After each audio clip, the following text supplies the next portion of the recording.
Tafadhali, kama bado hujasubscribe katika media hii pendwa ya Bongo Option, subscribe chini ya video hii na utakuwa umejihakikishia kupata kila habari ambayo ina trendi ndani na nje ya nchi ya Tanzania.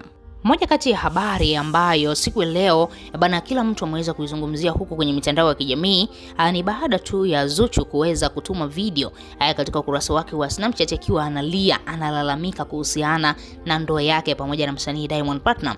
Tunafahamu sakata ambalo linaendelea huko mitandaoni kuhusiana na Diamond pamoja na Hamisa Mobeto. Tumeweza kuona namna ambavyo Diamond Platnumz pamoja na Hamisa Mobeto wametia aibu kwa asilimia kubwa sana. Ukiangalia Diamond yeye ana ndoa yake kwa Zuchu, lakini pia Hamisa na yeye pia ana ndoa yake kwa Stefan Aziz Ki. Lakini taarifa ambazo zimeenea huko mitandaoni, inasemekana katika ile tour ambayo Diamond aliweza kwenda kule Mwanza, retro tour ambayo aliweza kuifanya kule Mwanza, unaambiwa Hamisa Mobeto aliweza kumfuata Diamond kule na walifanya mambo yao na walijoin pamoja katika usiku wa kuamkia hiyo show ambayo Diamond aliweza kuifanya huko Mwanza, na unaambiwa Hamisa Mobeto alienjoy sana kuwa pamoja na msanii Diamond Platnumz. Sasa baada ya zile taarifa kuanikwa na Maimartha Jesse zikasambaa sana mitandaoni, kila mtu akiwa anajiuliza hili jambo linawezekana vipi? Mbona Hamisa Mobeto ni mke wa mtu, lakini pia Diamond Platnumz na yeye pia ni mume wa mtu? Imekuwaje hawa watu? Imekuwaje? Kuna kitu gani ambacho kimetokea? Sasa ukiangalia Zuchu hii video ambayo ameweza kulia sana katika ukurasa wa Snapchat, aliweza kulalamika kwamba ndoa ina mambo mengi sana. Ndoa inaweza ikawa na ugumu kwa namna fulani, kila mtu ana ugumu wake. Na unaambiwa kila mtu ana kiatu chake ambacho kinamuenea.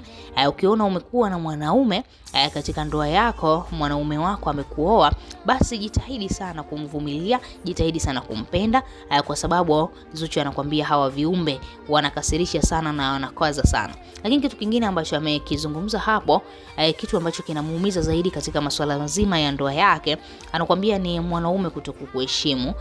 Na ukipata mwanaume ambaye hakuheshimu, ni mateso makubwa sana. Zuchu anakuambia sio kwamba eti yeye hataki kumzalia Diamond mpaka leo hii, hataki kabisa kubeba mimba ya Diamond, ni kwa sababu yeye anajua kabisa kitu gani ambacho kitatokea hapo mbele. Unajua Diamond ameshazoea sana kuwachezea watoto wa watu wafana waacha. Umeweza kuona amezaa na wanawake wangapi? Diamond amezaa na Zari, amezaa na Tanasha Donna, amezaa na Hamisa Mobeto, mambo kama hayo.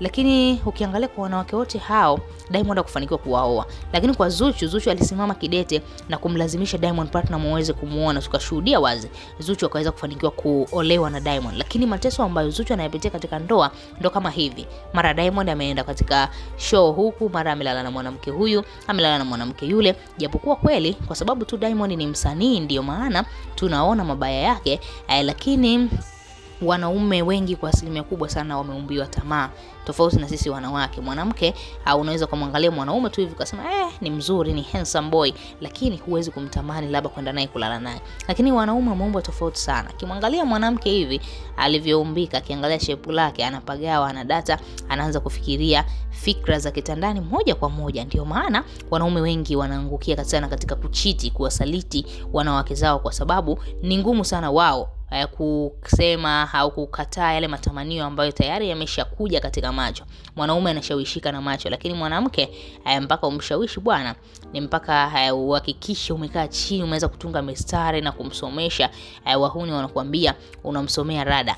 Wewe kama shabiki unalipi la kuzungumza baada tu ya Zuchu kuonekana kuwa na uchungu mkubwa baada ya kusikia taarifa za Diamond kumsaliti pamoja na Hamisa Mobeto? Tuachie maoni yako, lakini pia usisahau kusubscribe, bonyeza alama ya kengele ili mradi usiweze kupitwa na habari ambazo zinatokea ndani na nje ya nchi ya Tanzania.